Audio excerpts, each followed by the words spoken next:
Bwana, weekend hii imegubikwa na huzuni kubwa sana. Imekuwa ni weekend ambayo imeenda kinamna namna. Huzuni ni nyingi sana kwa mashabiki wa mchezo wa soka, kwa sababu wamekuwa wakiwaaga wachezaji wao ambao tunaweza kusema ni wachezaji ambao ni wapenzi kwa upande wao, na wamekuwa nao katika kipindi cha muda fulani, kipindi kirefu sana, na ni kipindi ambacho kimekuwa ni cha furaha na huzuni pamoja na mafanikio makubwa katika mchezo wa soka. Lakini moja kwa moja taarifa ambazo tuko nazo siku hii ya leo ni kwamba baadhi ya klabu zimekwisha kuaga wachezaji wao pale England. Katika ligi kuu ya England tumeshuhudia kwamba kocha wa Manchester City anayefahamika kwa jina la Pep Guardiola naye akiondoka katika klabu hiyo baada ya kutumikia kwa muda wa miaka 10, na mpaka sasa amekwisha kuaga rasmi. Lakini imekuwa ni huzuni sana.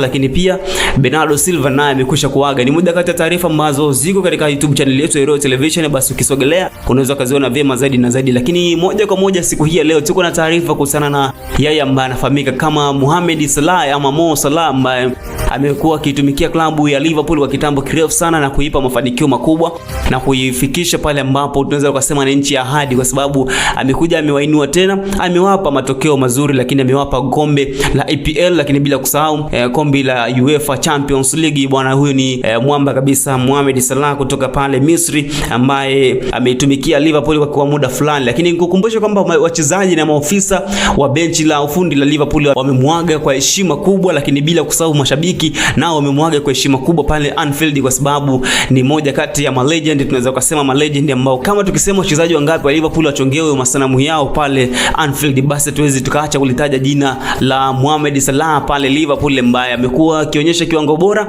ambaye ameonekana akifanya mambo makubwa sana na kushangaza watu wengi kwamba huyo sio Mwafrika, labda ni mtu kutoka huko Ulaya, lakini ni moja kati ya wachezaji wanaotoka Afrika wanaowakilisha Afrika kwa ukubwa sana. Lakini Misri kwa namna moja ama nyingine, basi Liverpool wamekwisha kumwaga rasmi, ambao wamemwaga katika mchezo wao wa mwisho wa kuagana na mashabiki ambao umechezwa dhidi ya Brentford, ambao ulimalizika kwa sare ya bao 1-1, huku uwanja mzima ukisimama na kutoa heshima kubwa kwa nguli huyu wa soka ambaye anafahamika kama Mohamed Salah. Salah anaondoka Liverpool huku akiacha alama kubwa na heshima kubwa isiyofutika. Amekuwa ni muhimili mkubwa ulio hodari sana katika klabu ya Liverpool kwenye ramani ya mafanikio ya soka katika klabu hiyo bwana pale England. Liverpool inaweza kuwa ni miongoni mwa klabu ambazo zimefanikiwa kiwango kikubwa sana kwa kufikiwa kwa mchezaji huyu anayefahamika kwa jina la Mohamed Salah. Bwana, hiyo ndio taarifa ambayo tulitamani kukusogezea siku hii ya leo, ambayo inamhusu Mohamed Salah. Sasa tufahamu kwamba